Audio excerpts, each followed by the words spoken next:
Alors, bonsoir tout le monde. Merci d'être là pour ce nouveau café littéraire de l'impondérable. Alors aujourd'hui, on va longuement parler de Mohiya, un génie qui nous a quittés il y a quelques années, un grand monsieur de la culture kabyle, de la culture algérienne, de la culture nord-africaine, avec mon ami Samir Belatesh, qui dans son 4e livre a imaginé des choses tout en se basant sur des choses véridiques, bien sûr. Alors Samir, bienvenue au Café littéraire de l'impondérable. Merci beaucoup Youssef. Bonjour tout le monde. Donc Samir Belatesh, je viens vous parler de ce livre, mais plus de Mohiya que du livre, parce qu'il vient juste de sortir. Je suppose qu'ils ne sont pas nombreux ceux qui l'ont déjà lu. Je remercie les gens qui sont là, c'est très sympa. Je vois que vous passez, vous venez nous voir, c'est bien. Je remercie Youssef et même Brahim pour ce que vous faites pour la littérature et pour les écrivains. Comme tu disais, j'ai pensé à ça tout à l'heure, tu disais qu'on est à un moment de notre histoire où on ne lit pas beaucoup, les livres ne sont pas très lus et tout ça. Et un café littéraire, dis-moi si je dis des bêtises, et un café littéraire crée des occasions de parler et des livres et des sujets que les livres portent, en fait, c'est-à-dire des sujets de société, de politique, etc. Et c'est tant mieux, parce que on lit peut-être moins, mais créer des occasions de parler des livres, etc., franchement, c'est ça peut aider, effectivement, absolument, ça aide, effectivement, absolument. Ben, merci pour le travail que tu fais. Mais je t'en prie, c'est... Youssef, je te laisse peut-être organiser les choses, c'est comme tu veux. Écoute, on discute, on est en famille. Le café littéraire de l'impondérable, ce sont tous des habitués. Donc, tout le monde connaît la maison. Okay. Alors, on va discuter pendant 15 à 20 minutes. Après, on va donner la parole à la salle. Alors, moi, j'ai eu la chance de lire le livre. Alors, moi, comme je l'ai écrit sur Facebook, ce livre est un bijou. Alors, mais franchement, il y a toute l'âme du dramaturge, mais aussi il y a l'intelligence philosophique que tu as donnée à ton livre, et surtout l'imagination. Alors, pour résumer, Mohiya, il meurt, il tombe dans une avenue de Paris, et puis il y a des gens qui arrivent, et puis arrivent des gens qui le reconnaissent, et puis arrive la police, etc. Assistante sociale. Voilà, alors des épisodes un peu rocambolesques, en épisode toujours autant rocambolesque, et puis on se retrouve dans l'au-delà, et donc comme dans la vie où il ne casait pas certaines cases, même dans l'au-delà, son dossier n'est pas encore arrivé, donc on lui dit il faut retourner à la vie. Donc, il était mort de rire. Voilà. Quand ils lui ont dit qu'il doit retourner sur Terre, il était mort de rire. Alors, comment tu as eu l'idée d'écrire ce livre, alors qui s'intitule Ulgar Mother, j'ai rêvé que j'étais mort. Voilà. Le titre, comme tout le monde a dû le remarquer, c'est un des titres de Mohiya, un des monologues de Mohiya. Il est très connu, le monologue où il l'avait appelé Ulgar Mother, ce qui se traduit en langue française, j'ai rêvé que j'étais mort. Et en fait, l'idée, c'est que moi, perso, je connais Mohiya depuis le lycée, depuis que j'étais jeune. Et je pense que depuis, il ne m'a plus quitté. J'écoute Mohiya en boucle depuis toujours. Il m'a toujours accompagné dans ma vie. Et à un moment, puisque ces derniers temps, je me suis mis à écrire un peu tard dans ma vie, mais je me suis mis à écrire. En écoutant Ulgar Mother, ça a fait tilt un peu dans ma tête. Je me suis dit, je vais prendre cette histoire de Ulgar Mother telle que lui-même l'avait présentée, et je vais essayer d'imaginer des choses. Mon imagination, ces derniers temps, ça part en vrille, ça ne s'arrête pas. Bravo. J'imagine énormément de choses. Bravo. Et j'ai appliqué cette règle à Mohiya, où j'ai imaginé des personnages, et je me suis dit, c'est l'occasion de lui rendre hommage à Mouhia. Il mérite qu'on lui rende hommage. Il mérite, et peut-être qu'on y reviendra, qu'on dise certaines choses de Mouhia qu'on a peu dit sur lui, en fait. On lui a pas donné on n'a pas donné de l'importance, c'est mon avis, au côté philosophique de Mouhia, au côté intellectuel, etc. Ça m'a toujours frustré. Moi-même, de ce que je sais de Mouhia, c'est ce que j'ai vu sur Internet, c'est ce que j'ai lu à son propos. Souvent, on nous parle de Mouhia qui est un traducteur, qui est un parolier, mais on nous parle rarement de Mouhia l'intellectuel, qui s'est posé des questions politiques, de société ou même philosophiques, existentielles. Et je me suis dit, allez, c'est l'occasion de lui rendre hommage, de mettre ce sujet-là, cette partie-là qui est restée un peu dans l'ombre, de la mettre au devant de la scène et de lui rendre un hommage de ce genre, c'est-à-dire parler de lui comme on a peu parlé de Mouhia depuis toujours. Du coup, voilà, moi j'ai pas la prétention d'être un spécialiste de Mouhia. Je suis par contre un fan de Mouhia, j'aime beaucoup ce qu'il fait. Et à l'occasion de l'écriture de ce roman, qui est une fiction, en fait, c'est une fiction de A à Z, même si elle est basée sur la vraie vie de Mouhia telle que je l'ai retrouvée sur Internet. Ce qui a été raconté sur sa vie. J'ai pris des choses importantes de sa vie et j'ai greffé dessus des personnages, des histoires, des dialogues. Et j'ai fait un petit exercice de style pour justement c'est réussi, c'est réussi. Tu as vraiment réussi à inventer ce qu'il fallait inventer pour transmettre. Au fait, ton roman, il est aussi pédagogique parce que tu dis les pièces qui ont été traduites, les auteurs qui ont été traduits, et puis tu inventes un personnage extraordinaire qui s'appelle Saïd et qui veut faire une thèse sur Mouhia. Et il arrive parmi les gens à la venue donc de la chapelle qui le trouvent mort et il y a un dialogue entre cet universitaire à qui on dit finalement faire une thèse sur Mouhia, pourquoi il n'est pas très connu, n'est-ce pas? Ben oui, à l'INALCO, on lui dit laisse tomber, Mouhia c'est un petit écrivain kabyle, personne ne voudra de ta thèse sur un petit écrivain kabyle que personne connaît, etc. Laisse tomber, c'est pas assez universel. Et en fait, le personnage de Saïd, le prénom Saïd, c'est un petit hommage à Saïd Chmar. Même si Saïd Chmar, il a travaillé donc c'est un universitaire algérien que moi j'ai connu ici à Paris, on l'avait connu. Absolument. Oui. Et donc il a travaillé sur Mouhia. Actuellement, il est enseignant à l'université de Tizi Ouzou.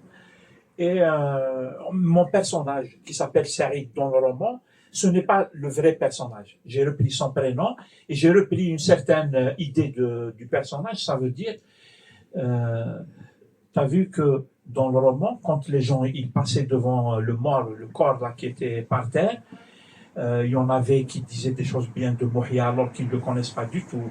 Il y en avait même un qui filmait comme tout le monde. Quand il y a un mort, on sort son téléphone et on filme. Il y a des personnages comme ça. Et je voulais un autre personnage, c'est lequel? Celui qui connaît Mouhia réellement. Et du coup, bien sûr que le nom de Saïd Chmar m'est venu parce que lui, il a fait une thèse, il a travaillé sur ça, etc.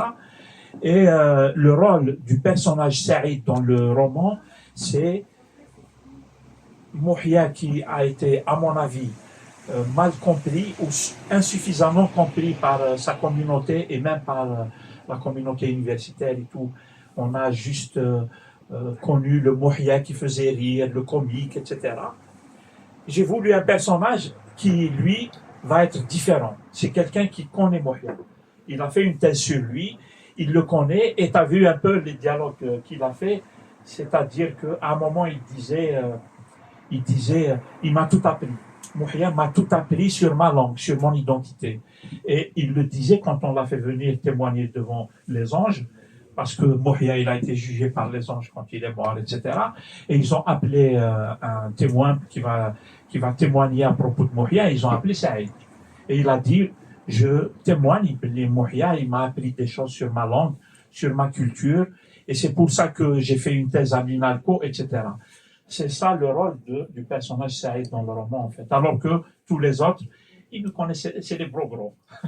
Et justement, les bobos. Alors, dans ton livre, tu les classes même. Il y a, Il y a les gros, les il y a les bro-bros. catégories. Ouais. Voilà. Il y a les Il y a bros. les vrais, les bobos sincères, on va dire. Et il y a les autres, il y en a Ouais, beaucoup d'autres. toutes sortes de bro-bros, vous savez, Mohia. En fait, c'est un peu le personnage de Mohia qui, dans ses monologues et dans ses pièces théâtrales et tout, il a disséqué la société kabyle. Et pas que la société kabyle, puisque Mohia, il avait traduit ou adapté des pièces théâtrales universelles, des pièces théâtrales françaises, allemandes,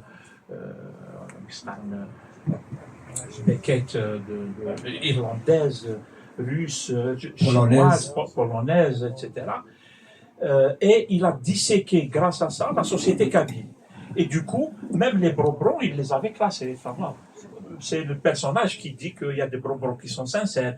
Il y a des bro-bros, c'est des malins. Ils attendent que la bataille elle soit finie et hop, quand on distribue les prix et les choses bien, ils sont devant, etc., etc.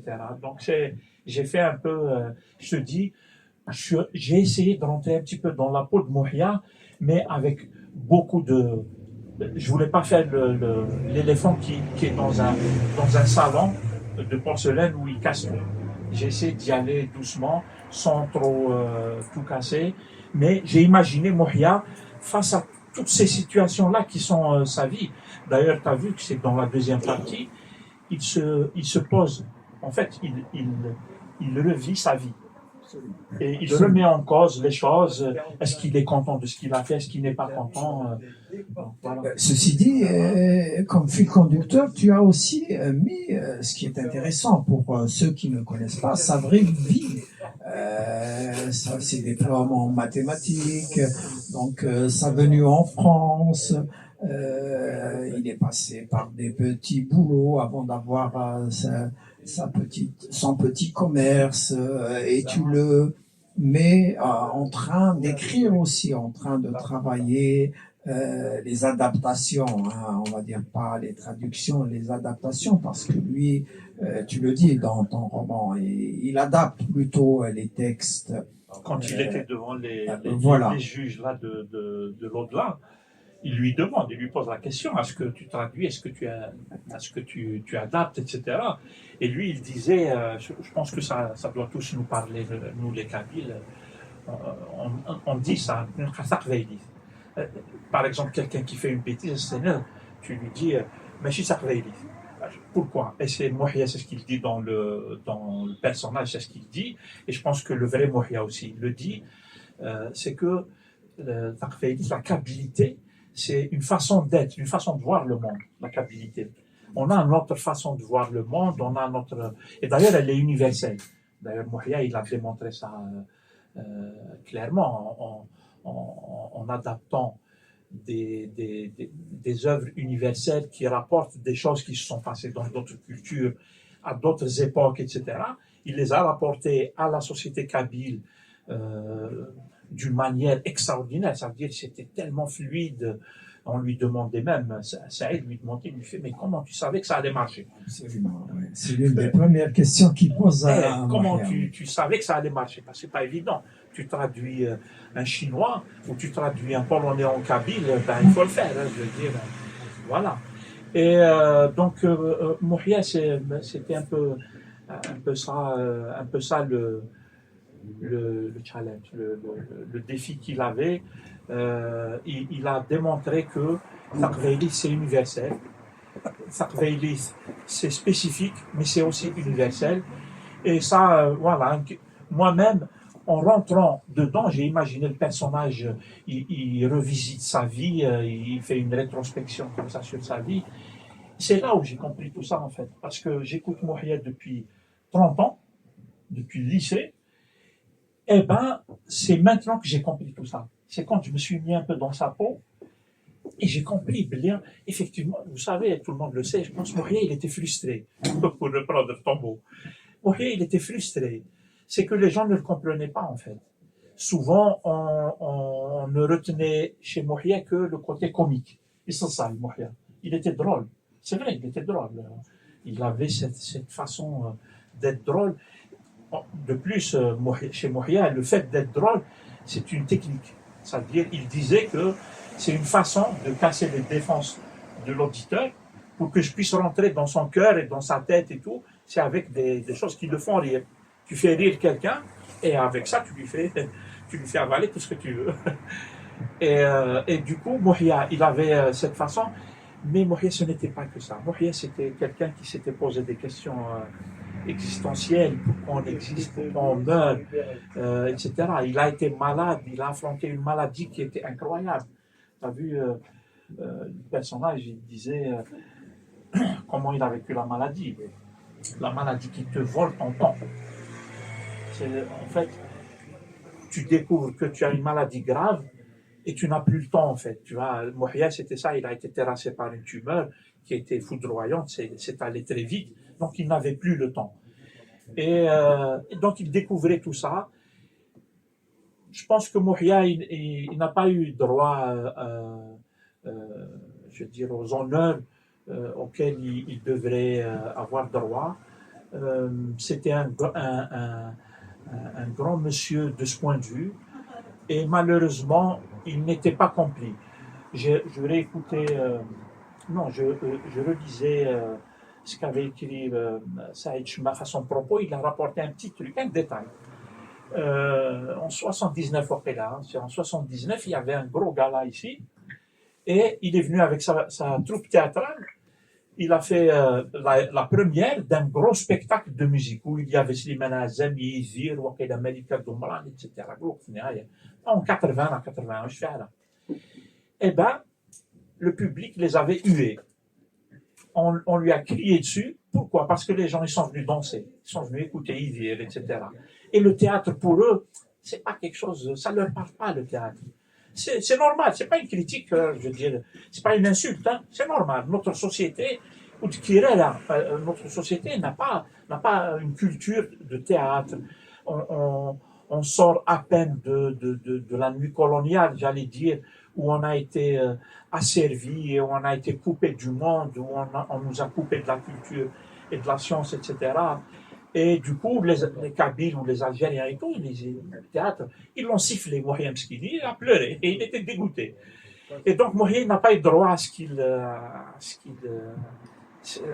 qu'on lui doit. J'ai essayé de faire ça à ma petite échelle ou à mon humble niveau pour justement dire que Moria, c'est des questions universelles, c'est des questions sur la dictature, sur le pouvoir, sur toutes les questions qui traversent la société. Hein, et ça, je pense qu'à un moment, il faut le dire. Il faut que quelqu'un le dise. Très bien, très bien. Tu as dit l'essentiel, Samir. Maintenant, je donne la parole à nos amis dans la salle pour des questions, des remarques.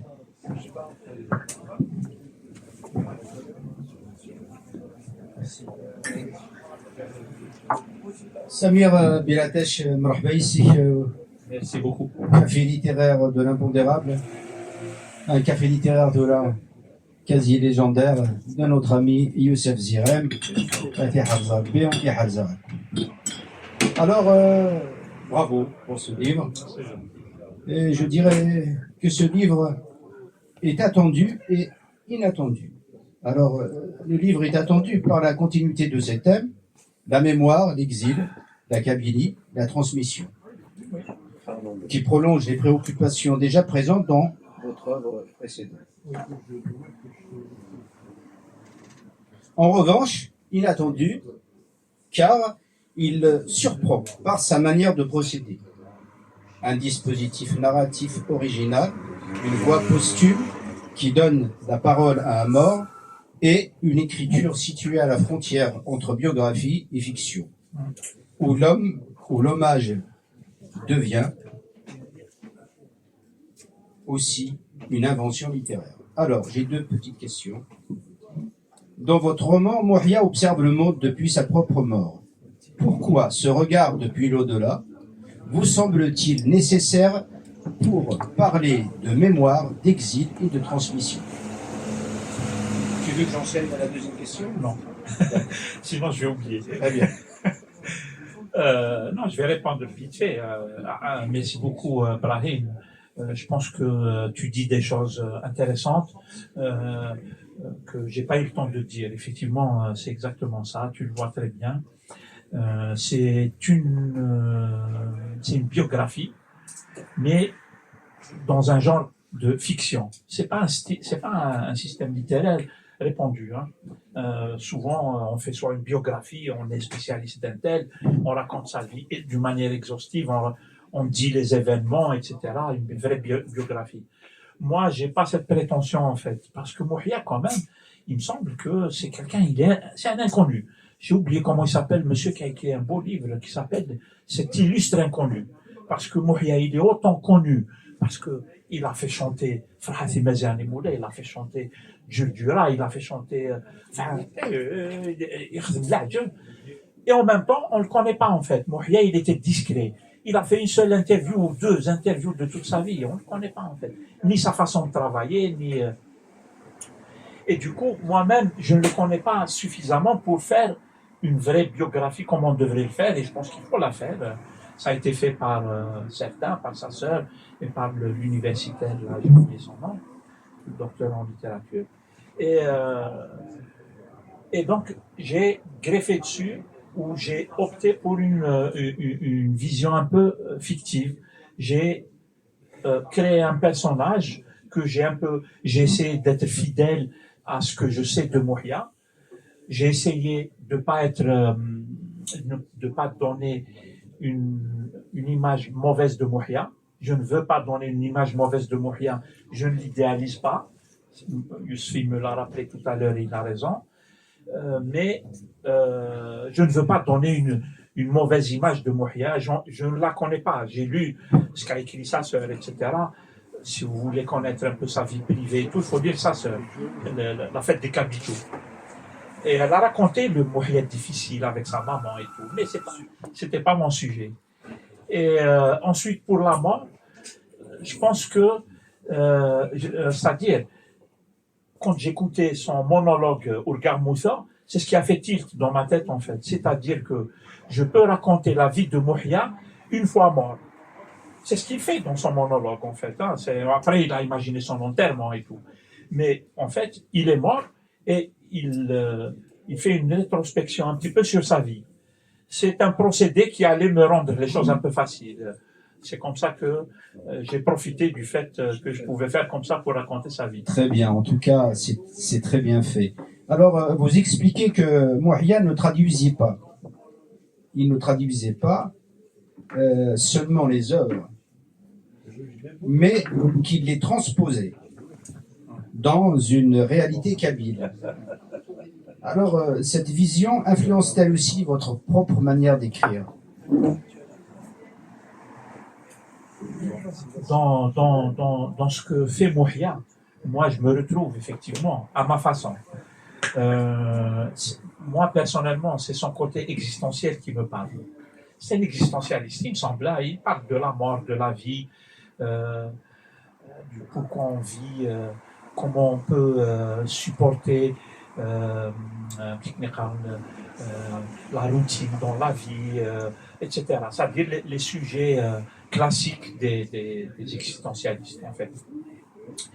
Ce côté-là de Mouhia, moi, il me parle. C'est pour ça que j'ai essayé d'écrire un petit peu comme ça, en fait, en faisant même la troisième partie. Elle fait un gros clin d'œil à Kafka. C'est un peu la façon de Kafka, les formulaires, les chaises, les trucs. Donc, c'est un peu la façon de Kafka, existentialiste. Ça, je veux bien emprunter ça chez Mouhia. Il m'influence, je le reconnais. C'est une influence que je prends volontiers chez Mouhia. Ensuite, moi, personnellement, en tant qu'auteur, entre guillemets, j'arrive, je vous dis, je suis rentré par la fenêtre dans le monde des auteurs. Moi, personnellement, j'essaie, c'est-à-dire de faire au mieux conteur. J'essaie de raconter des histoires. J'ai ça dans mes petits souvenirs d'enfant et tout, où on m'a raconté des histoires et qui me captivaient comme ça pendant des heures, où je pouvais imaginer des personnages, des oiseaux qui volent, qui va ramener un cadeau. Nous, on était des enfants, le papa, il nous racontait des histoires. Ça, j'adore raconter des histoires. Ensuite, ça prend la forme d'un roman, etc. C'est pour aller vers les gens, en fait, et ne pas la laisser juste dans ma tête. Merci. Samir, bonsoir. C'est Youssef. Salam alaikum. Je reviens, je vous assure que je n'ai pas encore accès au livre, mais je vous promets que je vais le lire fidèlement. Je voulais poser la question par rapport au personnage de Saïd. Là, tu as évoqué que il n'y avait pas cette lecture de l'œuvre de Mouhia comme étant une œuvre universaliste, universelle, existentialiste, et des fois quelques-uns disent que c'est des œuvres orwelliennes à la fois. Et est-ce que Saïd, en tant que personnage, a relevé devant le jury qui, au paradis, attention, Mouhia c'est un universaliste non déplaise à l'INALCO, d'une part. Et la deuxième question, est-ce que Saïd aussi a classé Mouhia dans quelle catégorie de Brobro? Et on voudrait savoir aussi, selon toi et selon Saïd, est-ce qu'il y a eu cette classification du Brobro qui était Mouhia? Voilà. Je sais pas, Youssef, peut-être qu'il s'en rappelle en lisant, en fait, les Brobro, Mouhia, il les a décrits, etc. Mais il n'avait pas l'air, et c'est mon sentiment, de pas les aimer. En fait, c'est sa société, en fait, et les Brobro et tous les autres, hein, et les Kabitio. Et du coup, Mouhia, il n'a jamais, il me semble, hein, il n'a jamais montré une sorte de rejet ou de haine ou de méchanceté envers ce qu'il appelle les Brobro. Toute société a ses Brobro, finalement. On est tous des Brobro, quelque part. Même moi, je suis très probablement un Brobro. Mouhia aussi était un Brobro. Puisque, d'ailleurs, l'histoire de Mouhia, elle est très liée au monde berbériste, quand il est arrivé en 73, il a directement rejoint l'université de Vincennes. Dans le temps, elle était à Vincennes, maintenant elle s'est déplacée dans le 93.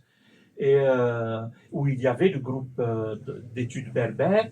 Il avait tout de suite rejoint les équipes. Ils existaient déjà, c'est pas lui qui a créé. Il a rejoint le groupe qui avait une revue, il participait à la revue. C'est là qu'il a publié ses pièces théâtrales, les poèmes, etc. Donc c'était un vrai Brobro. Maintenant, est-ce que Saïd, il l'a dénoncé? Je pense pas. Je rigole. Ouais, mais je comprends, j'ai compris ta question.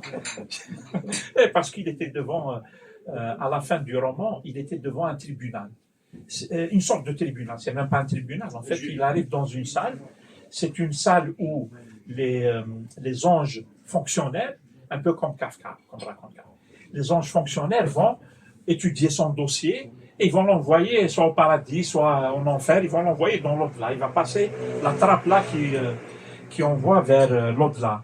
Et ils ont étudié son dossier et il s'excite même, il dit ça va prendre combien de temps l'étude de mon dossier? Et l'ange, le chef vient et lui dit t'inquiète, ça va aller beaucoup plus vite que tu le crois. Et donc ils reviennent avec son dossier et avant de rendre la décision, ils ont fait venir un témoin qui va témoigner à charge ou à décharge de Mouhia. Et Saïd, il a témoigné à décharge, c'est-à-dire il a été, il a dit du bien de Mouhia. Qui est, pour moi, c'est-à-dire le personnage Mouhia, Saïd, c'était ça sa fonction. C'est-à-dire c'est quelqu'un qui a bien compris Mouhia. C'est quelqu'un, d'ailleurs, il fait sa thèse à l'INALCO sur Mouhia, il a étudié ça et puis il a raconté un petit peu au début comment il s'est retrouvé à faire ça parce que il a écouté la cassette de Mouhia chez son grand-père. Ensuite, ça l'a jamais quitté. Et puis lui qui est, je veux dire, qui est français d'origine maghrébine et tout, ça l'a relié à son origine, etc. Il y a tout un lien de transmission qui se fait. Et il défend Mouhia. C'est un gars qui défend Mouhia. C'est le rôle que je lui ai fait jouer dans le roman, en fait. Et sa fonction point de vue littéraire, c'est de dire que Mouhia qui a baigné, parce que ça c'est ma frustration, Mouhia qui a baigné dans un univers où on lui reconnaissait pas beaucoup de choses, on ne gardait que le Mouhia qui faisait rire, en fait. Il y a quand même un personnage qui va contredire tout ça, ou qui va balancer un petit peu le poids, et qui va dire, non, Mouhia, il y a des gens qui l'ont compris, il a touché des gens, et il a pu servir à quelque chose. D'ailleurs, c'est pour ça que l'ange fonctionnaire, là, il lui dit, eh ben, il manque le formulaire interne dans ton dossier, donc on ne peut pas prendre dans l'au-delà. Il manque un formulaire. Et il lui dit aussi que est-ce que ta vie, elle a servi à quelque chose? C'est-à-dire, ton œuvre, elle a servi à quelque chose. C'était pas juste du Karekesh, comme il disait dans son entretien. Il dit, moi, je ne veux pas faire de théâtre comme Karekesh. Pourquoi pas, hein? Il y a un théâtre qui est léger, un théâtre qui fait rire les gens avec des choses légères, où il n'y a pas de sujet de réflexion, etc. Mouhia, c'était pas ça. Il veut de la réflexion. Il veut poser des questions fondamentales, jusqu'à poser des questions existentialistes. Et existentielles. Lesquels? La vie, la mort. Lesquels, monsieur? Monsieur, c'est pas comme ça qu'on procède. C'est pas Si vous voulez prendre la parole, vous demandez la parole. Non, non, non. Parce que les questions, elles sont... Monsieur, s'il vous plaît, Non. la méthode de travail, Je vous en prie. vous demandez la parole et on Je vous la vous en donne. prie. Je vous Et Voilà. je vais vous répondre, il n'y a pas de souci. Non, Khatem Samir, c'est juste pour Ça garder me quand même paraissait l'harmonie. pertinent. Quelle question? Pas de souci. Alors, Samir, si tu permets, nous avons nous avons la chance d'avoir avec nous quelqu'un qui a connu de près Je suis d'accord. Mouhia, Je suis d'accord. Je suis d'accord. Saïd. Alors, Saïd Fkessa. Excusez-moi. Je vous en prie, monsieur. Très bien, très bien. Je suis d'accord. Allez-y, monsieur. Allez-y, je vous écoute. J'ai trop parlé. Pas du tout. Bonsoir. À vrai dire, moi, je viens toujours à la recherche du personnage de Mouhia, à travers les autres. Je veux le connaître à travers les autres, parce qu'on a eu un petit compagnonnage depuis 20 ans.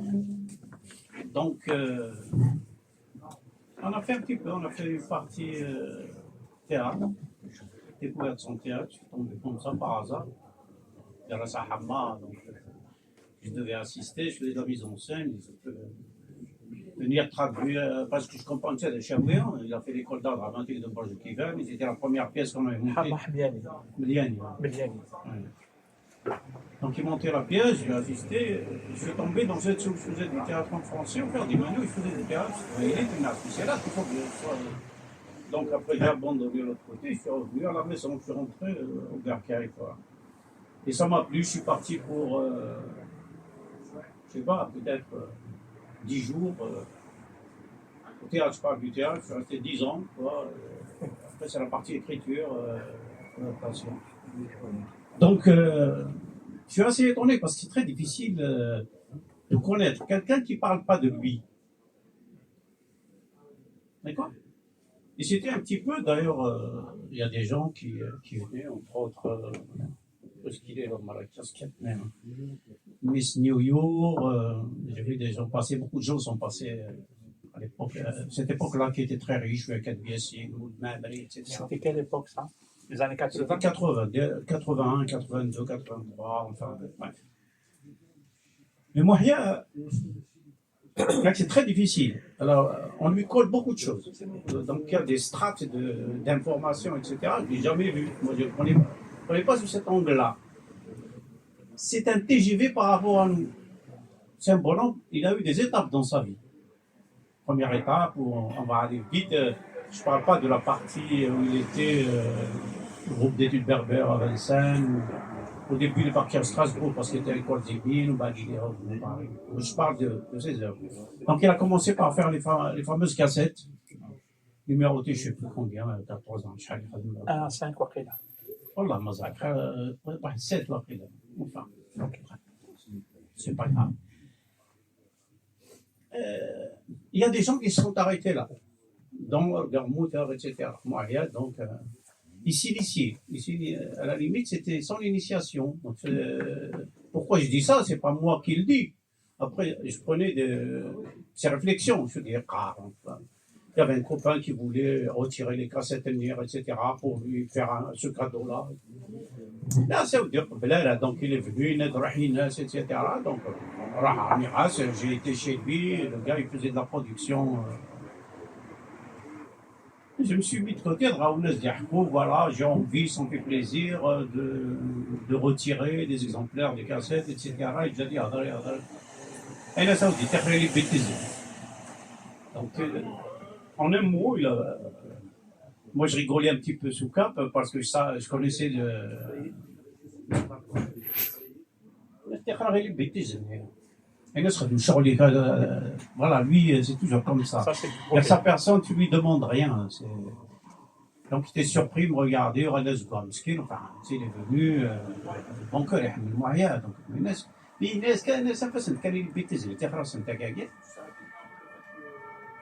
et donc, cette partie-là a nourri beaucoup de monde, beaucoup de gens, cabinets, etc.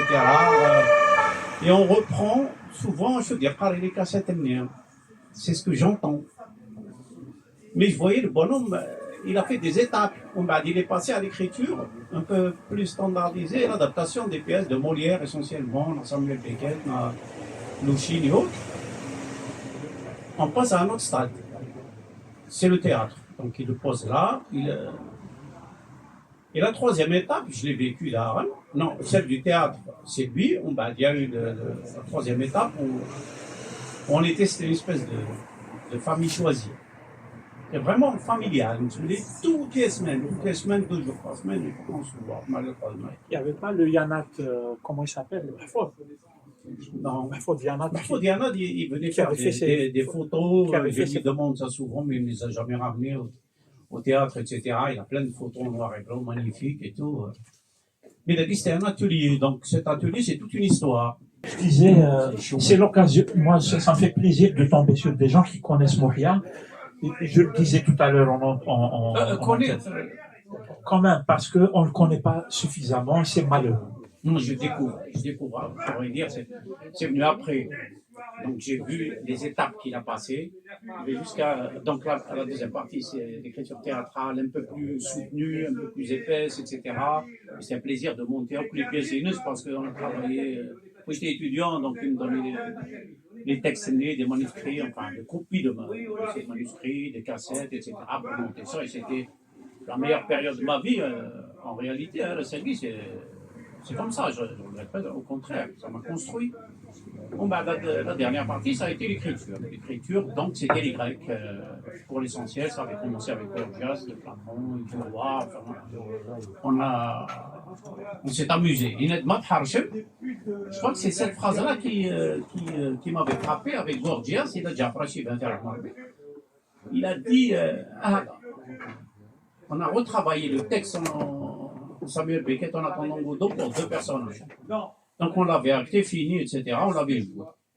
Mais à la fin de l'heure, il est venu avec un livre. Je pense qu'il l'a trouvé dans Gorgias. Il était parce qu'il était cardiaque. On attendait tout sauf cette sacrée maladie. Nous avons foulé, c'est moi, Paris, je me suis parce qu'ils habitent ensemble à Saint-Ouen, Inès Amouh. ايش عملتها واش Inès ما تكمل سكا prenez tout à cœur Inès ما تكمل سكا تجاوب راه 60 اكا عملتها اكا ça c'était le dialogue avec Tilahi ou Nameta Tilahi il bout de 54 ans voilà. Donc la dernière je vais essayer d'être bref peut-être je sais pas si j'en ai pas beaucoup de mots. La dernière partie, il me dit, la phrase, il me dit, ما تحرشم. On était à جعفر. Il me dit, ما تحرشم. أنا أعرف dans son top, il me rarna Ginsen, c'est-à-dire Socrate, Gorgias, Calliclès, enfin les philosophes grecs de cette époque. Être dans son top, on s'est regardé. Henri, c'est sérieux. Mohia, c'est jamais gratuit. Quand il dit quelque chose, je suis après. Ça veut dire qu'il y a un travail en amont qui a été fait, un travail solide, où il veut emmener les gens. On lui a dit OK. Donc, on a pris le livre après, et on a été au Café Néant, c'est une école, c'est dans le 13e arrondissement, saxophone. Et là, déjà, il y a une histoire. Il y a نروح يساعدنا قبيله نبدا كل يساعد القهوه ما يساعد كليان. هنا بدنا نروح حزنا نصبح ديالنا سي كوم ان ابا. دونك كنسوق الحوايج نكون نخدم. C'était comme ça, et puis il venait du monde, je sais pas, il avait un don exceptionnel.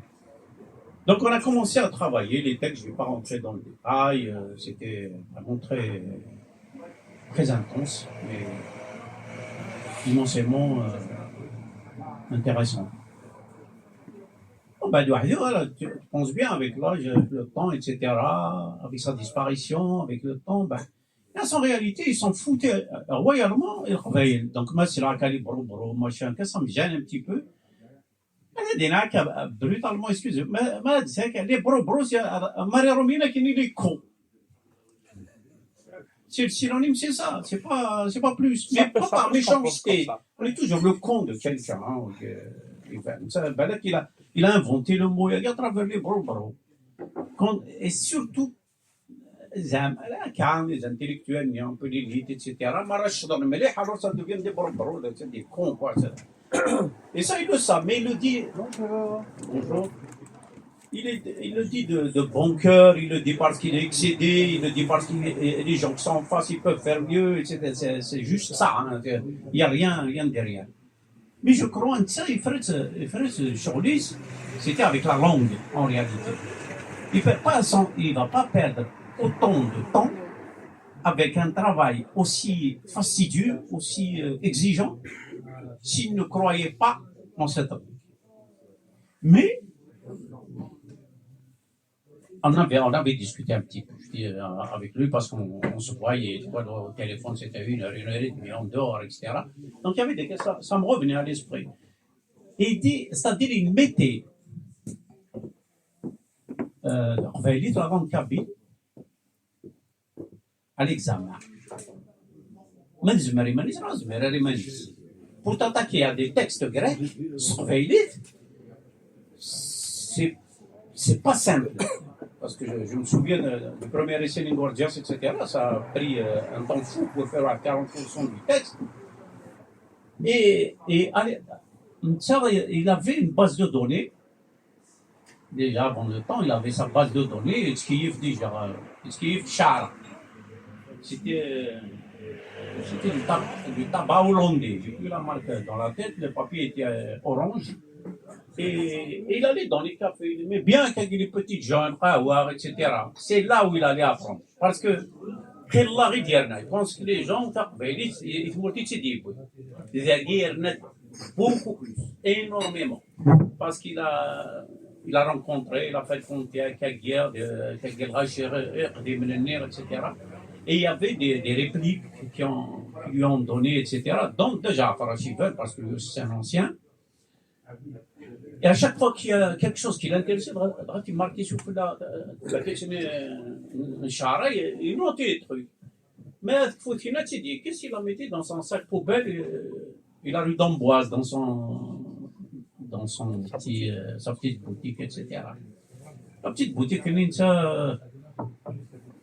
c'est les contingences de la vie, un demi-smic, ça me suffit. L'essentiel, il s'attaque à un art, enfin bref, ça aussi, c'est une autre histoire. Mais Arboros, c'est mettre à l'épreuve cette langue. Parce que c'est ce que j'ai rencontré aussi, ouais. Et je pense qu'il ne te donnera jamais la réponse. Mais moi, la réponse, c'est quand on continue, ça veut dire. Ça a duré 12 ans quand même. Hein, la deuxième partie, c'est 12 ans d'écriture. Hein. Ouais, 6 ou 7 œuvres qu'on avait menées bien. Bref. Et au-delà de ça, ce que j'ai compris après, il n'avait pas le temps de s'arrêter sur ce que dit X, Y, Z.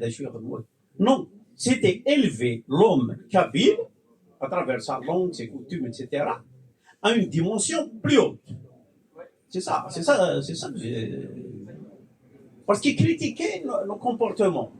Ça c'est les repères, c'est les petites lucarnes qui l'ouvrent. C'est les petites lucarnes, il les ouvre. Dans les têtes, et ça fait un filtre qui est quand même très intéressant. Voilà, je vais arrêter là. Merci beaucoup. Merci. Asdin.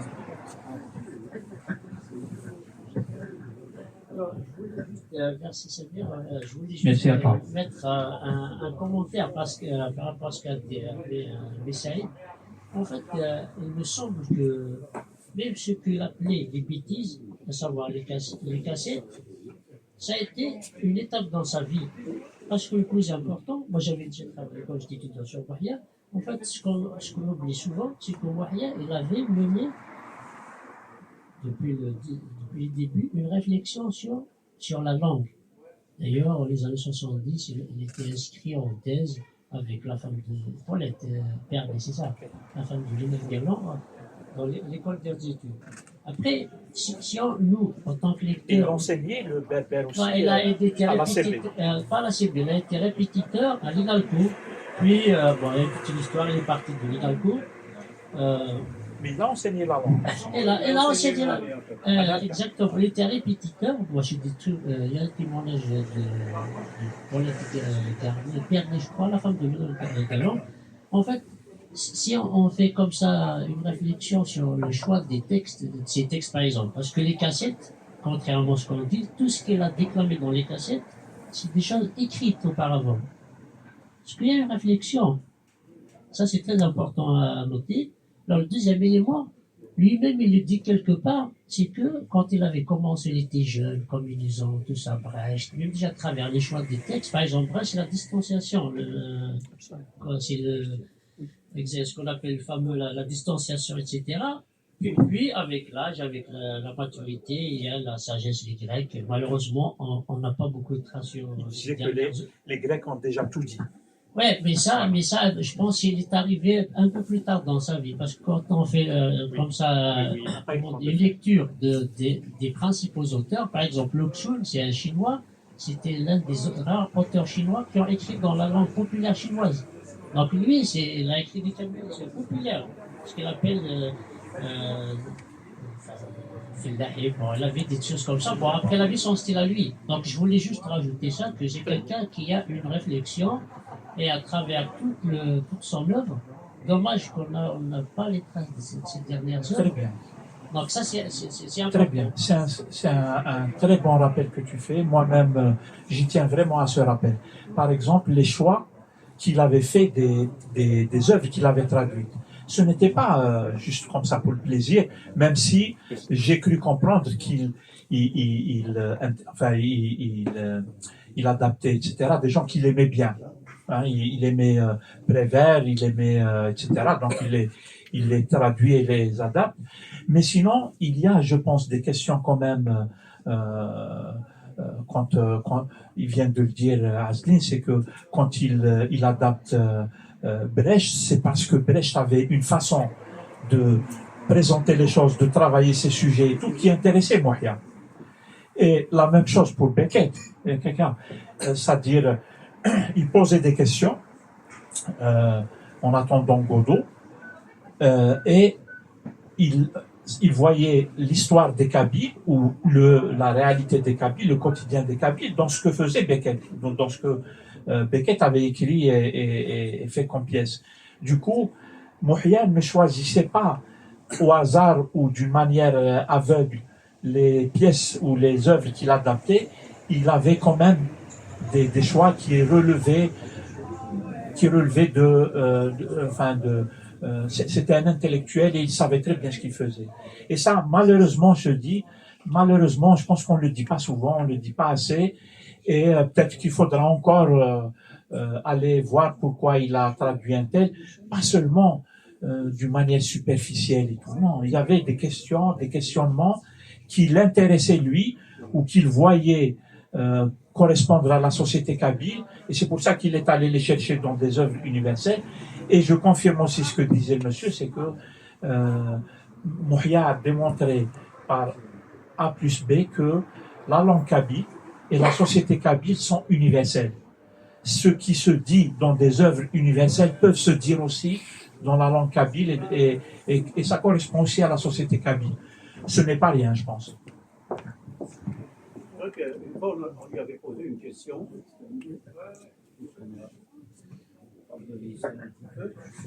On lui avait posé une question justement, pourquoi il n'écrivait pas quelque chose de son cru. Et j'ai commencé par dire dès le début, moi, c'était un homme pressé. Zahara, c'est ce qu'il se disait, des musiques, etc.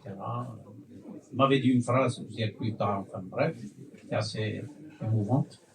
Son lit d'hôpital, il est resté 13 mois quand même alité. Ça a été une souffrance pour tout le monde. Bah, c'était comme ça. Faire la compagnie. Mais Nutsa, il choisissait ses œuvres, les œuvres abouties.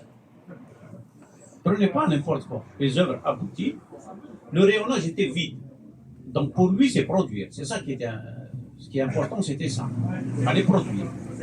Mais non produire, on ne va pas s'amuser à prendre n'importe quel texte, etc. et sauter dessus. Non, il faut qu'il y ait quelque chose de, entre guillemets, de kabyle là-dedans. Quelque chose qui parle de la société kabyle.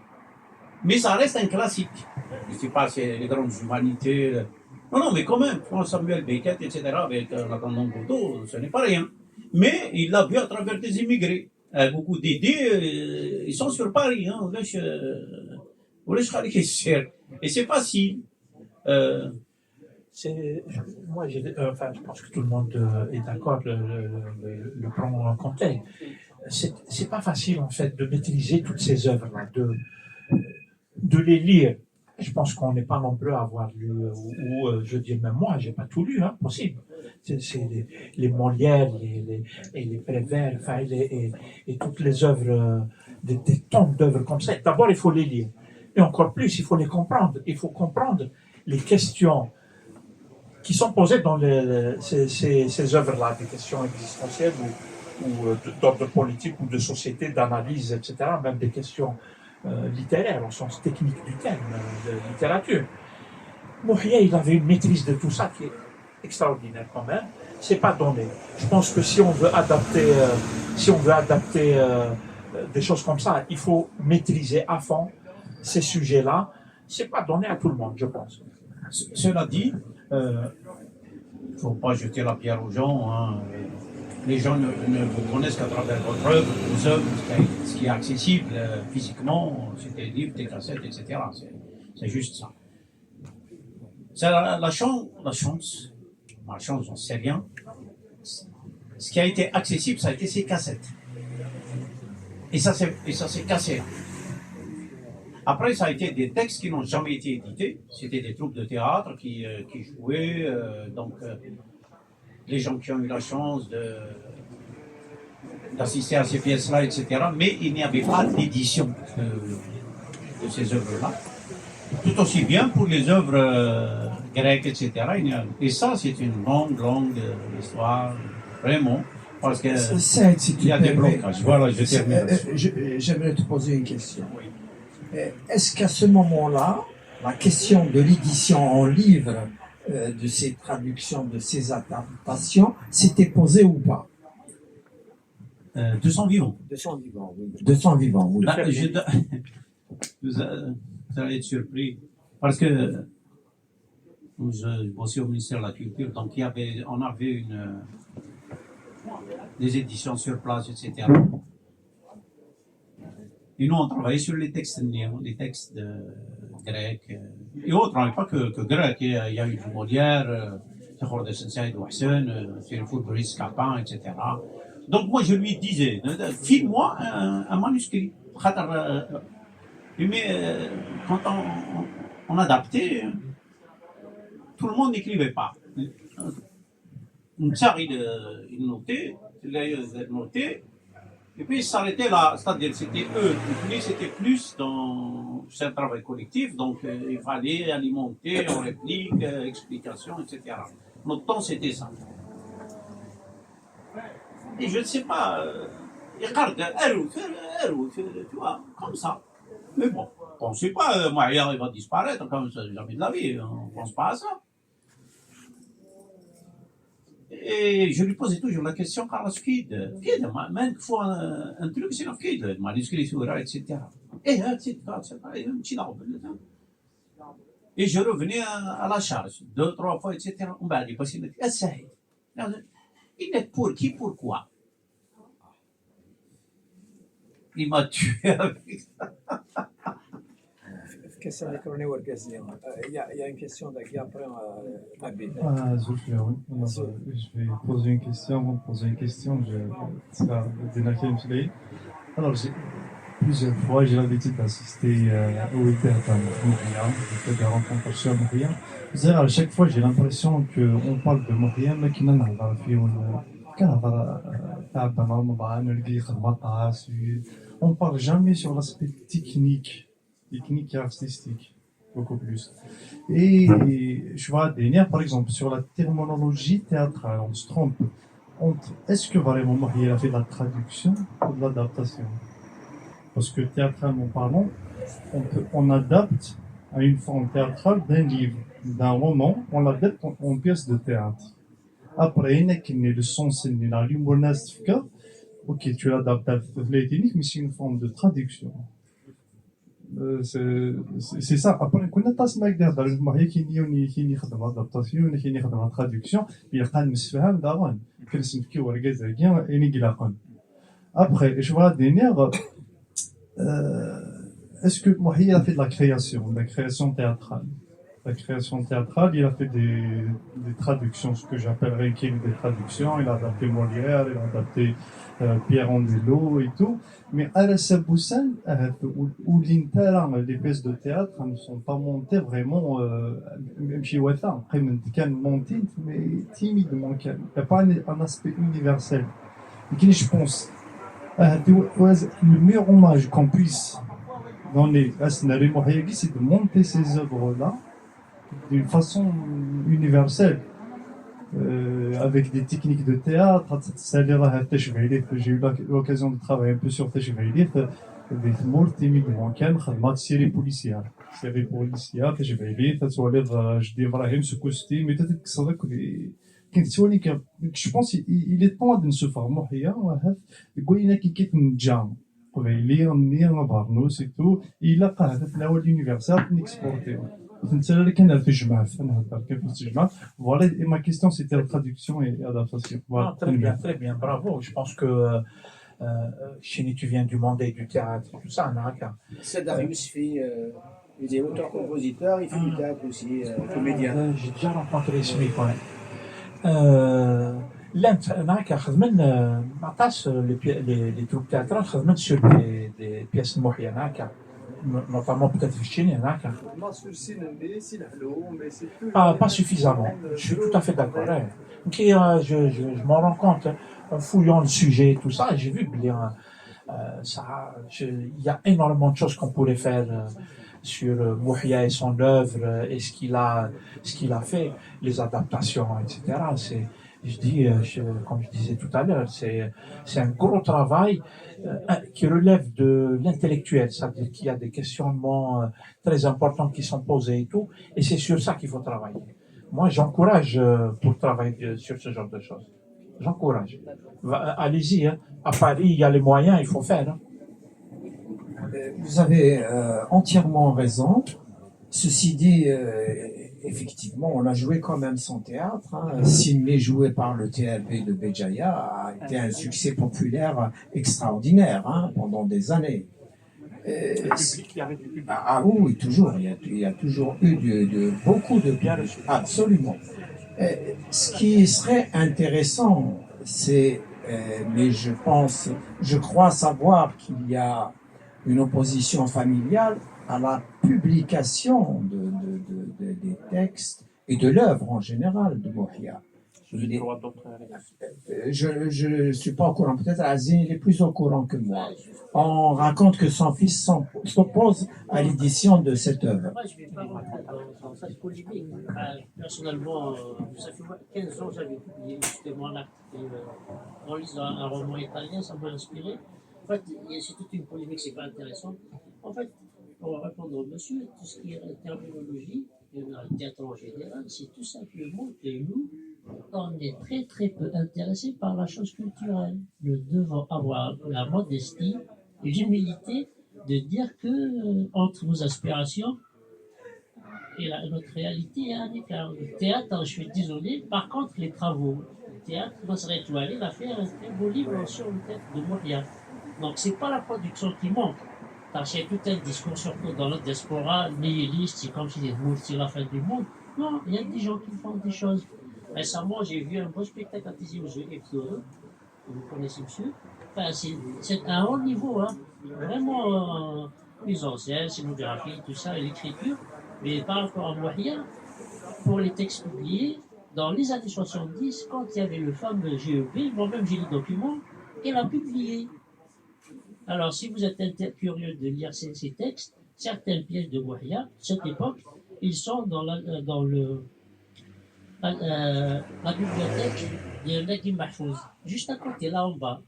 Métro-Coran, il y a tout un rayon, et là, ça fait le truc, il y a, comment ça s'appelle, Amran Achab, il y a de cela quelques années, il avait publié tous les textes du groupe Études Berbères, le JEB. Donc, les choses existent, sauf que, on doit accepter que, on ne fait pas du tout l'effort et voilà. Juste, Mouhia, il l'avait dit dans un entretien, il dit on vient avec nos affiches pour les pièces théâtrales, ils les mettent dans des cafés et tout. Et il dit, les affiches, c'est celui-là le milieu en fait.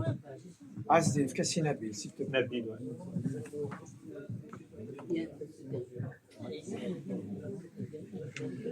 الزبده ولا كويس نقول لك طبعا وانت سمير ماذا تبغى اقلع كنت يطلع لي جينيراسيون نلا كنت الليسي الوحيد اولا اللي بربرو تقبايلي دونك كانوا يقرويو غاسكن الديالوج زكلي طريش كوز مرغا وغريغا نكون ما كنت صبح مية حبس القرايه يا لونطون مي يقيم قروي ولا لبربرو تقبايلي ولا شفت من لك ليسي اطاس الغاشي نتماغا نقرا سكون اذا عرفني بورتون تاع الناس تعرف هذا راس تقبايلي شغار نكون اذا انا نعلمنا شغار نبتدي نقرا خاطر نبني الظهر نربيه عرف مي سي با السوجي لي بربرو ديالي اشاك فوا نتدوا نخدم الحاجه نكوماسي نبغى نخدم التياتر نكوماسي نخدم المانيف خمني لي منوتين كذا نون 88 مي سي با لو كاين الشغل لي بربرو ديالي مازالش نفكرها اسمي ثيدن سبين هاد القبايل نغطس القبايل فهمنا شغل نقال لي بربرو نخاطر نعطي قبايلي ثانيين إلا قاعد نفهم شغل يوم نسميه صدا قبايلي وين نسميه صدا عرب بورتون جامي وين ندول استعراب دا قبايلي ما غنسالدير نقول 88 On avait fait une troupe théâtrale, etc. On était des jeunes lycéens. Et les propos, la question de Nabil Smithsaïd, les propos de Chouzen, c'est Knisina Mouhia, Mourletara, chez les collégiens, si je dis de bêtises, Inès, les propos, c'est où il est Stéphane Smazir, dans la culture berbère, Inès, leur défense de la culture berbère est proportionnellement inverse à ce qu'ils font réellement pour la cause berbère. Parce qu'il y a des gens, c'est des grandes gueules, à mon avis, ça العباد زمر هذه يعيط ديال في الدرابون زمر السيت كصوتنا هذا تفهم ميكرو زمر السيت كصوت اتسيتيرا بار كونتر لو فري ترافاي دو برودكسيون وين هادي خدم تكثوث وين هادي خدم دي بياس تاعترالي تو واش شاطنا ولا شاطاس صافي ديال نسعى العباد ils font du bruit et des gesticulations proportionnellement inverses à ce qu'ils produisent réellement. Oui, par exemple, c'est des brobros.